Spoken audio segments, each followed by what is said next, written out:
क्योंकि आपकी विधानसभा में आपके बूथ पर लगभग ज्यादा नहीं कहता, कम से कम 50 से 100 वोट कंफर्म आरएसएस के लोगों ने फर्जी बना रखी है। एक विधानसभा में लगभग 200 बूथ होते हैं, हर बूथ पे 100 वोट की गड़बड़ी 200 बूथ पे कर दोगे, 20,000 का झगड़ा स्टार्ट हो गया। 20,000 वोट से तो शुरू करेंगे अगले चुनाव लड़ना। उनके घर में पैसे कैसे मिलते हैं, फिर हाथ कैसे रंगीन करवाए गुलाबी किए जाते हैं, फिर एफआईआर दर्ज करने का नाटक किया जाता है, फिर बॉस को बोला जाता है, बॉस अमित शाह को बोलते हैं ये लोग, फिर बॉस बताता है कि ज्वाइन कर लो, पर्ची दे दो, अगले दिन प्रेस कॉन्फ्रेंस होती है, हम गोभी जी के नेतृत्व में देश को विकसित भारत देखने का सपना देख रहे हैं, इसलिए बेईमान झूठी पार्टी ज्वाइन कर रहे हैं। लेकिन फर्जीवाड़ा करके, गलत लोगों को शामिल करके, पब्लिक लीडर्स को धमका के, ईडी की रेड डाल करके, उनके ऊपर मुकदमे करके, फर्जीवाड़े में फंसा के, उनकी सीडी बना के, उनको गलत तरीके से लालच दे करके उस तरह से अपने में शामिल करना, वो वोटिंग की पवित्रता को, वो लोकतंत्र को कमजोर करता है, वो पवित्रता को भंग करता है, वो समाज को कमजोर करता है। आरएसएस के लोग घूम रहे हैं गलियों में कुत्तों की तरह सूंघते हुए। 16 साल का बच्चा है तुम्हारा, हाँ इसकी वोट बनवा दें, ये अगर हमको वोट करोगे कन्फर्म तो वोट बनवा देंगे, नहीं करोगे तो 18-20 साल वाले की बने तो कटवा देंगे, विरोधी की कटवा देंगे, अपने वाली जबरदस्ती बनवा देंगे, फर्जी बनवा देंगे, बाद में देखी जाएगी जो होगा। एक बार एक चुनाव तो दे। किसी भी सरकारी तंत्र से अर्जी लगाकर ये नहीं कहना है कि हमारी ये मांग है। आपने मांग लिया तो आपने ये कह दिया कि तुम मालिक हो, तुम दो हमको, समझे ना। वो चाहते हैं कि आप ये मांग करो कि ये ठीक करो। हम क्या कह रहे हैं, तुमने गलत किया हुआ है, हम तुमको रिजेक्ट करते हैं, सही वाला चालू कर दो अपना। गांव का सरपंच कौन बनेगा ये तुम्हारा इलेक्शन कमीशन डिसाइड करेगा ही नहीं। जब पता लग गया इलेक्शन कमीशन का चीफ बिका हुआ है, पुलिस तंत्र बिका हुआ है, पूरी प्रक्रिया के अंदर घोटाला है, हम तुम्हारी प्रक्रिया में घुस करके अपने जमीर को गिरवी क्यों रखें? हम तुम्हें अपने लिए कोई भी कानून बनाने का, हमारे ऊपर राज करने का, हमारे ऊपर डंडा बरसाने का ताकत क्यों दें? एक शिरोमणि अकाली दल, एक कांग्रेस, एक आम आदमी पार्टी और एक बीजेपी, ये 4 बड़ी पार्टियां हैं। हमने ये तय किया है कि चारों पॉलिटिकल पार्टियां अपना अपना सीएम कैंडिडेट डिक्लेयर करेंगी, तो हम 4 कैंडिडेट सीएम कैंडिडेट के सामने खड़ा करेंगे और एकदम लल्लू राम खड़ा करेंगे और उनके उठाए हुए सवालों के जवाब मुख्यमंत्री ने नहीं दिए तो गांव में एंट्री बैन करवाएंगे, हर गांव में एंट्री बैन। मतलब जब गांव को समझ आ जाएगा, इनको तो नाक रगड़ते हुए आकर के माफी मांग करके सारी चीजें ठीक करनी पड़ेंगी। गांव को समझ में नहीं आया, आप कितना ही प्रयास करते रहना, कुछ नहीं होने वाला। ठेकेदारी उठा करके 15 लोग जल्दी नेता बनने के चक्कर में अगर जेल जा करके नेता बनना चाहते हो, वो 100 काम करो, उसके लिए कोई किसी को रोक नहीं रहा है। लेकिन हम लोग उसमें समर्थन में तभी आएंगे जब आपके पास टीम होगी, जब आपको टीम समझी हुई होगी।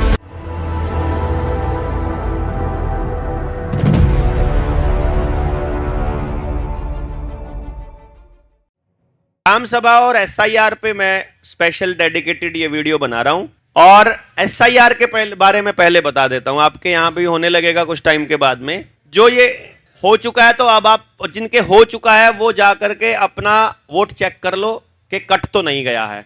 ये बात आपको ध्यान देना है बस, पहला नंबर पे। दूसरा नंबर पे, ये एसआईआर के पीछे पर्पस क्या है, सिस्टम का पर्पस क्या है और होना क्या चाहिए, दोनों चीजें आपको क्लियर होनी चाहिए। आप लोगों को मैंने अभी बोला कि अपनी वोट चेक कर लीजिए। इससे ज्यादा ध्यान आपको इस बात पे देना है कि ये जो वोट है ये किसकी है, क्योंकि आपकी विधानसभा में आपके बूथ पर लगभग ज्यादा नहीं कहता, कम से कम 50 से 100 वोट कंफर्म आरएसएस के लोगों ने फर्जी बना रखी है, ऑलरेडी बन चुकी है। ठीक है ना। वो इसलिए क्योंकि उनका इस्तेमाल अगले चुनाव में ये अपने लोगों को मोबिलाइज करके कि भैया एक विधानसभा में लगभग 200 बूथ होते हैं, हर बूथ पे 100 बूथ की गड़बड़ी, 200 वोट की गड़बड़ी कर दो, 100 वोट की गड़बड़ी 200 बूथ पे कर दो कि 20,000 का झगड़ा स्टार्ट हो गया। 20,000 वोट से तो शुरू करेंगे अगले चुनाव लड़ना। यानी उनको हराना चाहते हो और उनकी एक भी वोट ना आए तो 20,000 तो है ही उनके। यानी आप उनको हराना चाह रहे हो तो 20,000 प्लस से हराना पड़ेगा। 25,000 से हराओगे तो 5,000 से जीतोगे, समझे ना। तो आपको अपनी वोट कटी है कि नहीं कटी है, आप सिर्फ इतना चेक करोगे। लेकिन जागरूक नागरिक क्या चेक करेंगे कि फर्जी वोट कितनी बनी है, ये जो नई वोट बनी है ये किसकी है, ये नई वोट है, ये कौन है, उसका हाउस नंबर लिखा हुआ है ना, जाकर के देख के उस घर में वो रहता भी है कि नहीं रहता है, पता करो। आप गांव वालों को तो पता ही होता है, शहर वालों को नहीं पता होता। इसलिए फर्जी वोट बन रही है, इस पर निगरानी रखनी है। दूसरा, बीएलओ की ड्यूटी है आपके घर घर जाकर के वोट बनाने या काटने की। वो पूछेगा कि कोई लड़की शादी होकर के चली गई है तो उसकी काट देगा, कोई ब्याह होकर के बहू आई है उसकी बना देगा, कोई बच्चा 18 साल का हो गया उसके बना देगा। आरएसएस के लोग घूम रहे हैं गलियों में कुत्तों की तरह सूंघते हुए। 16 साल का बच्चा है तुम्हारा, हाँ इसकी वोट बनवा दें। ये अगर हमको वोट करोगे कन्फर्म तो वोट बनवा देंगे, नहीं करोगे तो 18-20 साल वाले की बने तो कटवा देंगे, विरोधी की कटवा देंगे, अपने वाली जबरदस्ती बनवा देंगे, फर्जी बनवा देंगे, बाद में देखी जाएगी जो होगा। एक बार एक चुनाव तो दे। अब का आजकल पंजाब में चल रहा है ये, फिर हरियाणा में हो रहा है, अब शुरू हुआ है। तो वो लोग अपने फेवर के आदमियों की फर्जी वोट भी, तुम बोलेंगे अच्छा तुम हमारे साथी हो, मान लो कोई बीजेपी का है, आरएसएस का है, या उसको समर्थन करने वाली किसी पार्टी का है, या कोई नया चुनाव लड़ने का प्लान कर रहा है कोई एमसी का, या उसका टिकट दिलाने के लालच बोल देंगे तुम्हारे घर का एड्रेस दे दें क्या, 2 वोट बनवानी है तुम्हारे घर पे, तो उनके घर का एड्रेस दे करके 2 आदमियों के नाम चढ़वा देंगे, 2 फोटो चढ़वा देंगे। ये काम कर रहे हैं वो लोग। तो ये बड़ा बड़ा स्कैम हो रहा है राजनीति में, जिसको समझना बहुत जरूरी और समझाना भी जरूरी है। क्योंकि वोट के नाम पर अगर कोई सत्ता में आया हुआ है तो वोट की पवित्रता को बचाना देश के हर नागरिक का कर्तव्य है कि गड़बड़ ना हो। हम नहीं कह रहे कि वो जीतने चाहिए कि हारने चाहिए, हम कह रहे हैं गलत तरीके से नहीं जीतना या हारना चाहिए, कोई भी सही तरीके से हो, कोई दिक्कत नहीं है, कोई भी रहे। वो समझाने में कामयाब हो गए कि वो देश के लिए अच्छे हैं। हम लोग देश को समझाने में कामयाब नहीं हुए कि हम अच्छे हैं, या कोई दूसरा आदमी नहीं समझाने में कामयाब हुआ कि वो अच्छा, तो उनकी कमजोरी और उनकी मजबूती है ना। लेकिन फर्जीवाड़ा करके, गलत लोगों को शामिल करके, पब्लिक लीडर्स को धमका के, ईडी की रेड डाल करके, उनके ऊपर मुकदमे करके, फर्जीवाड़े में फंसा के, उनकी सीडी बना के, उनको गलत तरीके से लालच दे करके उस तरह से अपने में शामिल करना, वो वोटिंग की पवित्रता को, वो लोकतंत्र को कमजोर करता है, वो पवित्रता को भंग करता है, वो समाज को कमजोर करता है। उससे एक पार्टी या एक व्यक्ति तो मजबूत हो सकता है, देश मजबूत नहीं हो सकता। इसलिए इस चीज के ऊपर गौर करना है कि सच में ईमानदारी से कोई भी वोट ले, जिसको देना है जिसको दो। हमें किसी के समर्थन से कोई दिक्कत नहीं, किसी के विरोध से कोई दिक्कत नहीं। समर्थन भी उतना ही जायज है जितना विरोध। अगर समर्थन गलत है तो विरोध भी गलत है, समर्थन सही तो विरोध भी सही। तो कोई भी अपनी पार्टी को समर्थन दे, उसके लिए कोई दिक्कत नहीं। पर किसी देश में, किसी समाज के किसी व्यक्ति को जो कि किसी ग्रुप का लीडर है, उसे किसी पार्टी को समर्थन देना पड़े, वो गलत है। मैंने दिल्ली एमसीडी के चुनाव में काम किया है इनके साथ में।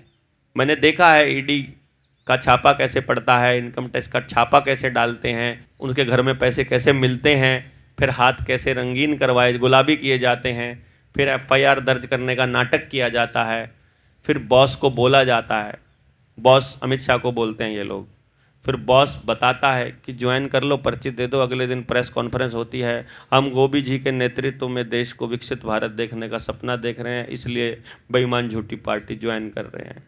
इतनी लाइन बोली जाती है। हम इसमें शामिल थे, बड़े दुर्भाग्य के साथ कह रहा हूँ, लेकिन हम सीखने के दौर में थे। हम देख रहे थे कि ये लोग कैसे कैसे काम करते हैं, कांग्रेस कैसे काम करती है, भाजपा कैसे करती है, इनेलो कैसे करती है, सब कैसे करते हैं ये लोग काम। वो देखने के लिए हम लोग इनके इलेक्शन मैनेजमेंट कंपनी बनाई थी हमने। हर पॉलिटिकल पार्टी के साथ हमने काम करके इनका थिंक टैंक देखा है, काम करने का तरीका देखा है, इसलिए स्ट्रांगली हमें पता है कि ये लोग किस लेवल तक जाते हैं। तो अब मास्टर जी जो हैं, क्या बन गया है, फर्जी वोट बन गया है। हाँ कोई बात नहीं, उसका भी बताएंगे। फर्जी वोट बन गया है, पता लग गया ना, एक नोट कर लो, वोट नंबर याद कर लो, उसका वोटर कार्ड आईडी याद कर लो, और कहाँ पर है उसका वोट नंबर तो मालूम होता है ना, कितने नंबर पेज पर है। वो नोट करने के बाद मोर्चा अपने साथियों को, जैसे हरियाणा के अंदर हम हर गांव में 10 लोगों की टीम बनाने के लिए, 10 से 20 लोगों की टीम बनाने के लिए हम लोग निकल रहे हैं। अभी 24, 25, 26 से पहले शायद एक कॉल और हो जाएगी कि ट्रेंड लोग उसमें आकर के हरियाणा के गाँव में जा सकें। जब हमारे पास टीम तैयार हो जाएगी, उसके बाद का काम है ये। जिसके पास टीम नहीं है उसका काम नहीं है ये। अकेले चिल्लाते रहोगे, खड़े होकर पागल हो जाओगे, कोई सुधार नहीं होना, कोई सुनने वाला नहीं है। मैं ऐसा कोई काम करने के लिए नहीं बोलूँगा, इसलिए मैं कह रहा हूँ करना कुछ नहीं है, समझाना है खाली। इस बार अगर एसआईआर में गड़बड़ करके बन भी गई, क्या फर्क पड़ रहा है, बन भी तो रहे हैं, पिछले 12-13 साल से भी तो बने हुए हैं, सत्यानाश कर ही रहे हैं ना। आप इनसे लड़ने में ऊर्जा खराब करोगे। मगरमच्छ से पानी में नहीं लड़ सकते आप, सुअर से कीचड़ में नहीं लड़ा जा सकता। उसके लिए आपको पाला अलग ही रखना पड़ेगा। आपको कहना पड़ेगा हम तुम्हारे वाले पाले पे आते ही नहीं, उनके पाले पे जाना ही नहीं है। आपने किसी भी सरकारी तंत्र से अर्जी लगाकर ये नहीं कहना है कि हमारी ये मांग है। आपने मांग लिया तो आपने ये कह दिया कि तुम मालिक हो, तुम दो हमको, समझे ना। वो चाहते हैं कि आप ये मांग करो कि ये ठीक करो। हम क्या कह रहे हैं, तुमने गलत किया हुआ है, हम तुमको रिजेक्ट करते हैं, सही वाला चालू कर दो अपना, कि नहीं। हम अपनी व्यवस्था बना लेंगे ना। गांव का सरपंच कौन बनेगा ये तुम्हारा इलेक्शन कमीशन डिसाइड करेगा ही नहीं। जब पता लग गया इलेक्शन कमीशन का चीफ बिका हुआ है, पुलिस तंत्र बिका हुआ है, पूरी प्रक्रिया में के अंदर घोटाला है, हम तुम्हारी प्रक्रिया में घुस करके अपने जमीर को गिरवी क्यों रखें? हम तुम्हें अपने लिए कोई भी कानून बनाने का, हमारे ऊपर राज करने का, हमारे ऊपर डंडा बरसाने का ताकत क्यों दें? हम अपनी ताकत तुमको क्यों दें? जब गांव को समझ आ जाएगा, इनको तो नाक रगड़ते हुए आकर के माफी मांग करके सारी चीजें ठीक करनी पड़ेंगी।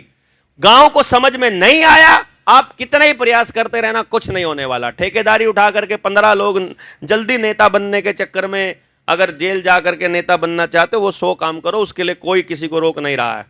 लेकिन हम लोग उसमें समर्थन में तभी आएंगे जब आपके पास टीम होगी, जब आपको टीम समझी हुई होगी, जब उस टीम को सोल्यूशन पता होगा। जिस जिस समस्या का समाधान मुझे पता है, उस समस्या का समाधान कैसे होगा उसका या तो आपको पता होना चाहिए उसी तरीके से, या पता होना चाहिए उससे अलग तरीके से। मतलब जरूरी थोड़ी कि मैं जो कह रहा हूं वही समाधान है, आपके पास भी होना चाहिए।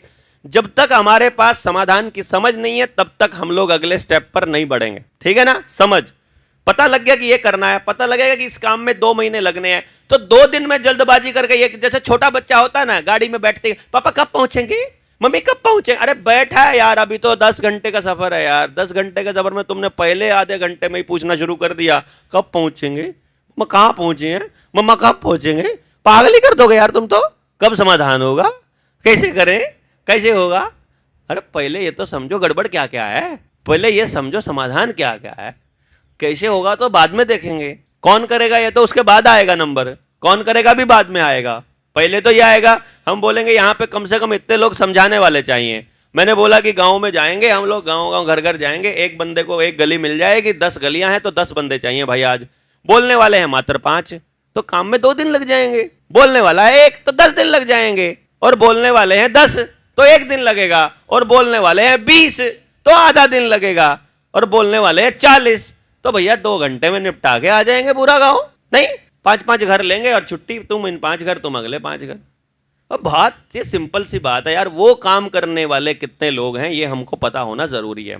तो एसआईआर के लिए बीएलओ की ड्यूटी लगी है घर घर जाने की। अगर वो पटवार खाने में या स्कूल में या पंचायत घर में या चौपाल में बैठ के कह रहा है वहां आकर अपनी वोट बनवाओ, तो मोर्चे के आदमी को वहां जाकर सबके सामने उसकी बेइज्जती करके आनी है मास्टर की, कि तुझे हराम का खाने की आदत पड़ गई है, तू बैठा बैठा खाना चाहता है, तुझे घूमने के पैसे मिलते हैं, नौकर है, नौकर की तरह बिहेव कर और सबके घर घर जाकर के वोट बना के आ। उसको टोकने वाला होना चाहिए।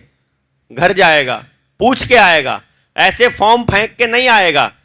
इन आरएसएस वालों ने एक और ग्राउंड पे बहुत जबरदस्त काम किया हुआ है। ऐसे ही राष्ट्रीय समलैंगिक संघ नहीं बोलता हूं मैं इसको, इन्होंने पूरा, मैं तो यही भूल गया इसका असली नाम क्या है वो, मैं तो इन्होंने पूरा वो किया हुआ है। और जब से ये 25 साल लगा के आए हैं आरएसएस में, बड़े टॉप पोजीशन, राजनाथ सिंह के खास रहे हैं। राजनाथ सिंह को उस टाइम मुख्यमंत्री बनाने वालों में से है ये।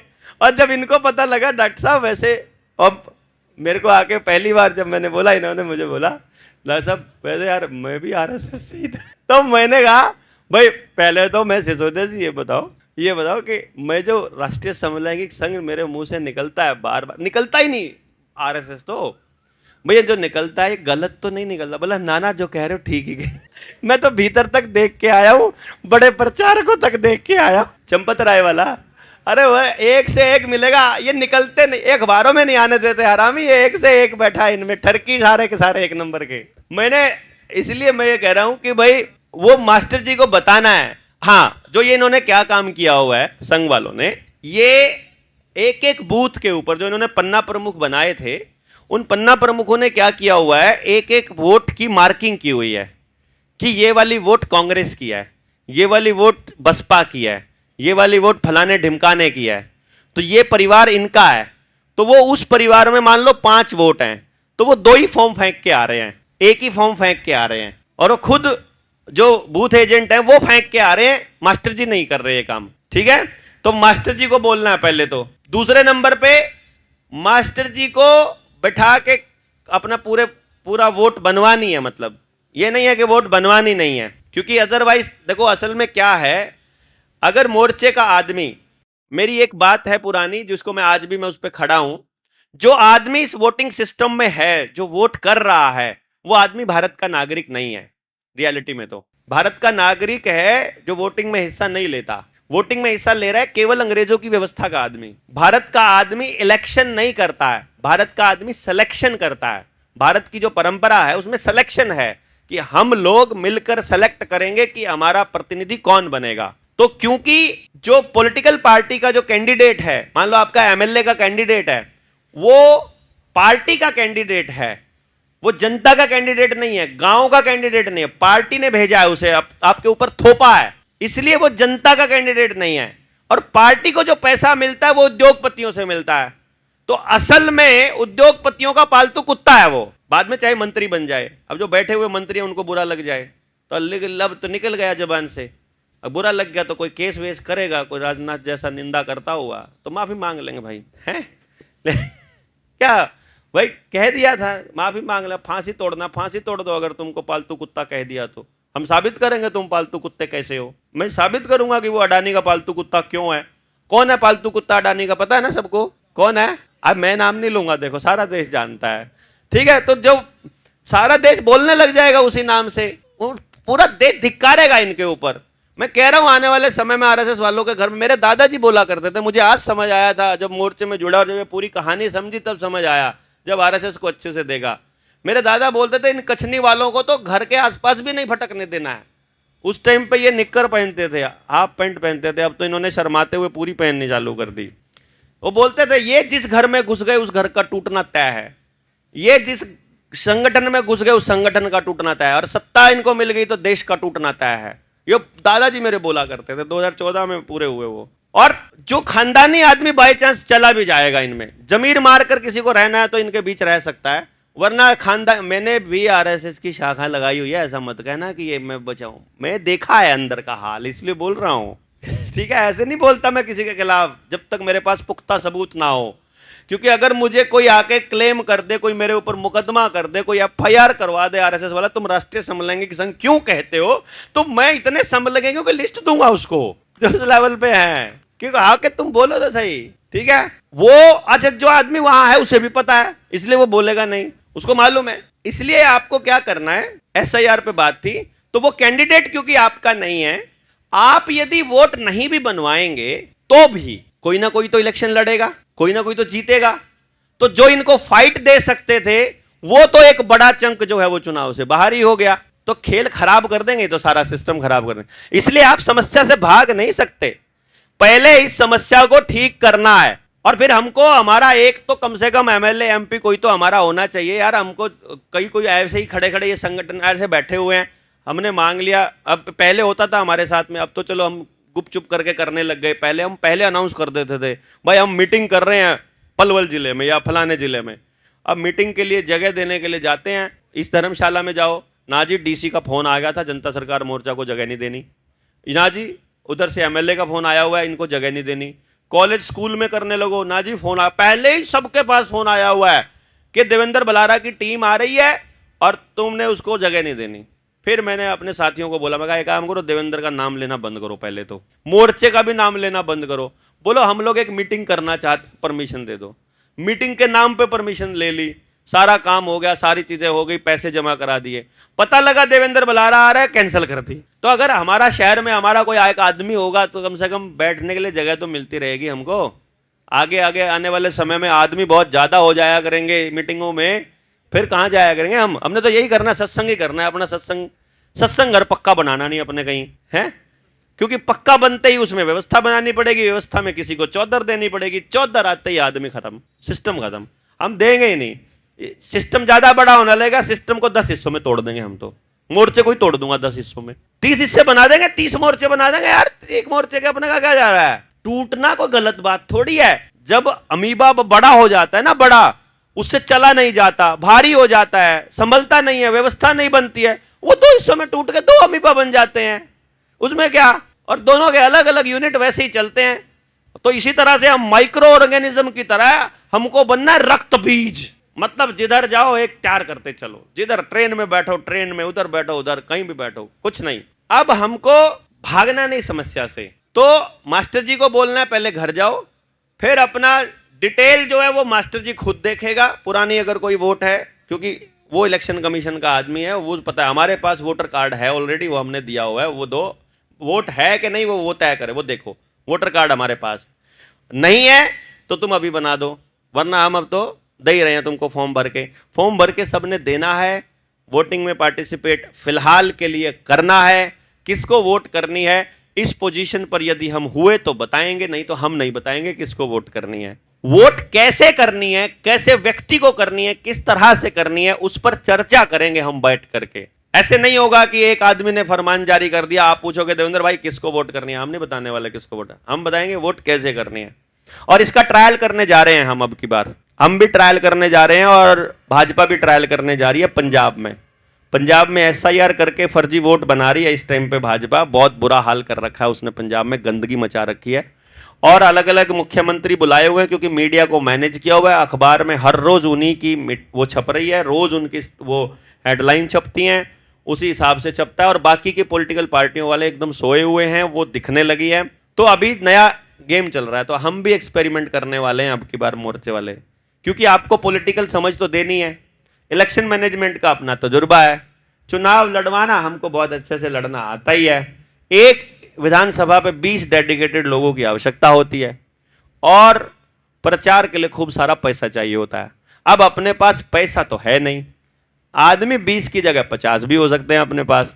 अब हम एक ट्रायल करेंगे, ट्रायल है, हमारा जाता कुछ नहीं, नाम हमने इस्तेमाल नहीं करना मोर्चे का ना कुछ। हम अपने साथी जो पॉलिटिकल लड़ाई शुरू करना चाहते हैं और चुनाव लड़ना सीखना चाहते हैं कि चुनाव कैसे लड़ते हैं, उसके लिए हम पंजाब में समाजवादी पार्टी अगर सॉरी बसपा, ये मायावती वाली, वो शायद नहीं इंडिपेंडेंट लड़ेगी, पर एक शिरोमणि अकाली दल, एक कांग्रेस, एक आम आदमी पार्टी और एक बीजेपी, ये 4 बड़ी पार्टियां हैं। हमने ये तय किया है कि चारों पॉलिटिकल पार्टियां अपना अपना सीएम कैंडिडेट डिक्लेयर करेंगी, तो हम 4 कैंडिडेट सीएम कैंडिडेट के सामने खड़ा करेंगे और एकदम लल्लू राम खड़ा करेंगे और उनके उठाए हुए सवालों के जवाब मुख्यमंत्री ने नहीं दिए तो गांव में एंट्री बैन करवाएंगे, हर गांव में एंट्री बैन, मतलब जवाब दो।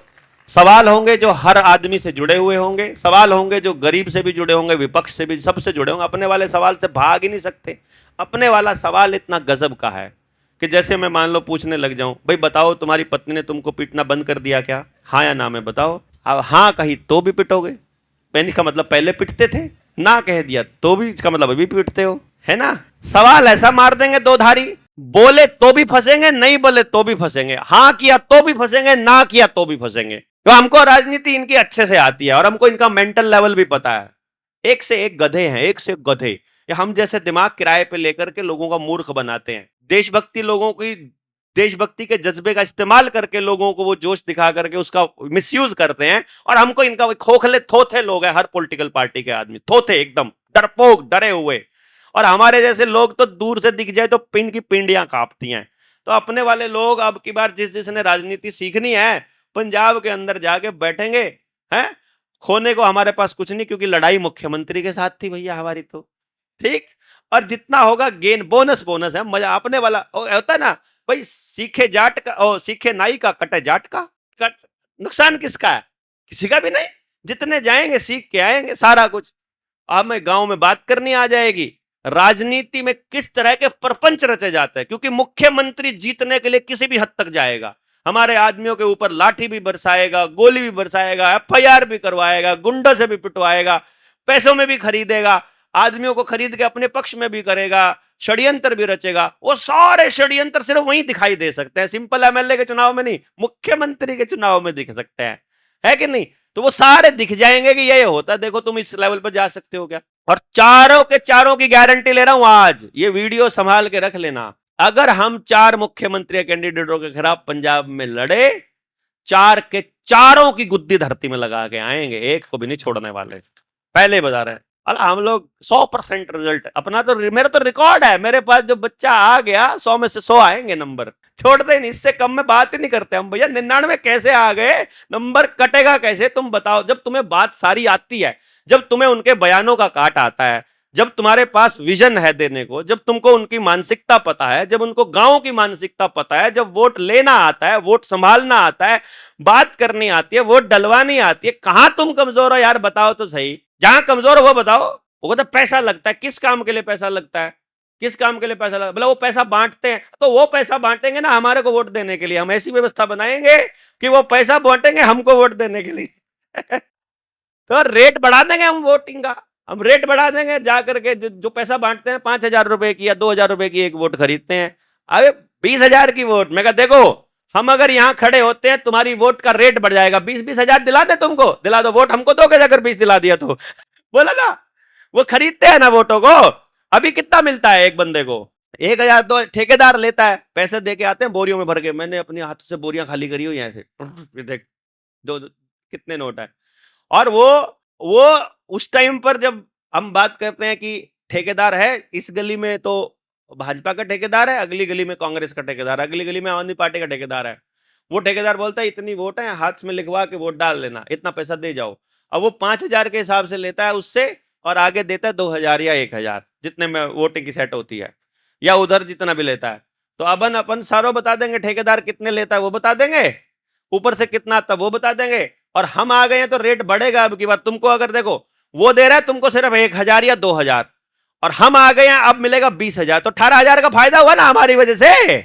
तो वोट पैसे वो देगा और वोट हमारी आएगी, क्या नहीं? तो ये जाल में तो हम छोड़ेंगे नहीं उनको नहीं छोड़ने वाले। अब बात यह है कि चुनाव होने तक हमको अंदर कर दें, बात अलग है। आप लोग अगर जेल घेर करके, जेल तोड़कर हमको नहीं निकाल पाए तो भाई गलती हमारी क्योंकि इसमें गेम दूसरा होने वाला है। अब की बार तो फिर हम आर पार के मोड में हैं, क्योंकि पेड़ जिस स्पीड से ये काट रहे हैं, जंगलों को जिस तरीके से बर्बाद कर रहे हैं, अब वेट करने का समय ऐसा लग रहा है ज्यादा हो गया यार। मतलब कई बार तो हमें लगता है ठीक है यार हम क्या कर सकते हैं, फिर लगता है जो कर सकते हैं वो तो करके देखें। ठीक है, हम इन मुद्दों पर लेकर के आएंगे कि देखेंगे, बताएंगे आपको, ये पे लंबा खींचने की जरूरत नहीं। उस टाइम पर जो उधर राजनीति में पार्टिसिपेट करने वाले होंगे सबकी ट्रेनिंग आएगी। दूसरा जो काम हो गया वो ये हो गया कि ग्राम सभा। बहुत से लोगों ने कहा था कि इसका समाधान, एक्चुअली जब आप गांव में जाते हो तो लोगों को लगता है कि 5 आदमी ग्राम सभा के लेटर हेड पर लिखकर दे देंगे तो वो ग्राम सभा का आदेश माना जाएगा, जबकि रियलिटी ये नहीं है। रियलिटी है कि गांव में 18 साल से ऊपर का जितना बच्चा, जितना इंसान है, वो सारे के सारे यदि उसमें से 70% लोग अगर एक बात पर सहमत होते हैं वो ग्राम सभा है। और चूंकि विधानसभा बनने से पहले और लोकसभा बनने से पहले भी ग्राम सभा ही थी अपने देश के अंदर, और ग्राम सभा ही सबसे बड़ी मजबूत इकाई है, और ग्राम सभा ही विधानसभा को चुनती है। यह बात आपको शायद पता नहीं होगा, ग्राम पंचायत को ग्राम सभा चुनती है। आई बात समझ में? यानी ताकतवर कौन है? ग्राम सभा। और ग्राम पंचायत जो सरपंच कोई अगर बैठा हो या सरपंच के परिवार से कोई बैठा हो, वो जाकर अपने सरपंच से पूछना, या जो सरपंच के साथ ठीक रिलेशन हो वो पूछना कि तुम्हारे पास ग्राम सभा का रजिस्टर है क्या? ग्राम सभा के रेजुलेशन का, तो आपको पता चलेगा रेजुलेशन का रजिस्टर है। हर ग्राम पंचायत के पास ग्राम सभा के रेजुलेशन का रजिस्टर होता है। गांव में कोई भी पैसा खर्च करना होता है उसके लिए पहले ग्राम सभा का रेजुलेशन पास करते हैं। साल में 2 बार रेजुलेशन पास होता है, लेकिन गांव के किसी आदमी को पता नहीं है कि तुम्हारे नाम पर रेजुलेशन पास हो रहा है। ये विडंबना है। आपके पेड़ कट रहे हैं, स्कूलों की रजिस्ट्री हो रही है, लाल डोरा टूट रहा है, रजिस्टर करके सरकार अपने नाम कर रही है। वो सारा यूपी में लाल डोरा टूट रहा है कि टूटना है? अभी रजिस्ट्री हो ली स्कूलों की। सरपंची के चुनाव में जो बीच में गैप देते हैं इसीलिए देते हैं ये लोग, जो षड्यंत्र रचना होता है बिना सरपंच की उपस्थिति के करते हैं। ये बहुत बड़ा गेम स्कैम है, इसको वापस लेना पड़ेगा। अब एक लड़ाई में एक मुद्दा और जुड़ जाए, अगर आपको कैसा लगेगा आप बताना और गांव में जाकर बताओगे। जो गांव के सरकारी स्कूल की जमीन है वो गांव वालों की है या किसी ने और ने दी थी? उसको गांव वालों ने डोनेशन दी थी स्कूल के नाम। स्कूल में उन्होंने भेजने शुरू कर दिए सरकारी मास्टर। सरकारी मास्टरों ने रेजोल्यूशन पास करके स्कूल की रजिस्ट्री कर दी विधानसभा, लोकसभा, शिक्षा मंत्रालय के नाम। अब आप बताओ शिक्षा मंत्रालय की जमीन है या वो गांव की जमीन है? वापस लेनी चाहिए कि उनके छोड़ दें? गांव की जमीन गांव को मिलनी चाहिए। शामलात की जमीन, आपकी गौचरान की जमीन, मंदिर की, मस्जिद की, गुरुद्वारे की, जिसका मकान गांव में खाली पड़ा कोई विदेश चला गया उसकी, जोहड़ की, अस्पताल की, सचिवालय की, श्मशान की, जो भी जमीन किसी ने क्लेम नहीं की, यानी जो पंचायती जमीन है, गली की जमीन किसी ने क्लेम नहीं की, तो गली को वो लोग अपने नाम रजिस्ट्री करवा चुके हैं। समझ गए बात आप? यानी अब गली में जाने से पहले अगर वो टैक्स लेने लगे तो आप मना नहीं कर सकते, क्योंकि उनके नाम पे रजिस्ट्री है। तो आने वाले समय में ये होने वाला है। आज इनकी सरकार है, वर्ल्ड इकोनॉमिक फोरम की मदद से सरकार जब दूसरी आ जाएगी, उन्होंने इसी के एजेंडे को आगे बढ़ाना है। आई बात समझ में? जो आदमी इनके एजेंडे को आगे नहीं बढ़ाएगा, क्योंकि राहुल गांधी अभी वहां काबू हो नहीं रहा है वर्ल्ड इकोनॉमिक फोरम से, वो अभी भी जंगलवासियों की, जंगल बचाने की, आदिवासियों की, निकोबार को बचाने की बात कर रहा है, अभी भी अडानी के खिलाफ बोल रहा है, अडानी का मतलब रॉकफेलर के खिलाफ बोल रहा है, तो वो मैनेज नहीं हो रहा। वरना इसको तो आज हटा दें, ये लोग इससे दुखी हैं बहुत ज्यादा। जो ये नया वाला जो पुराना कुत्ता है ना अडानी का, इससे बहुत दुखी है। नया कुत्ता तैयार नहीं हो रहा कोई, इसीलिए इसको खींचना मजबूरी हो रही है।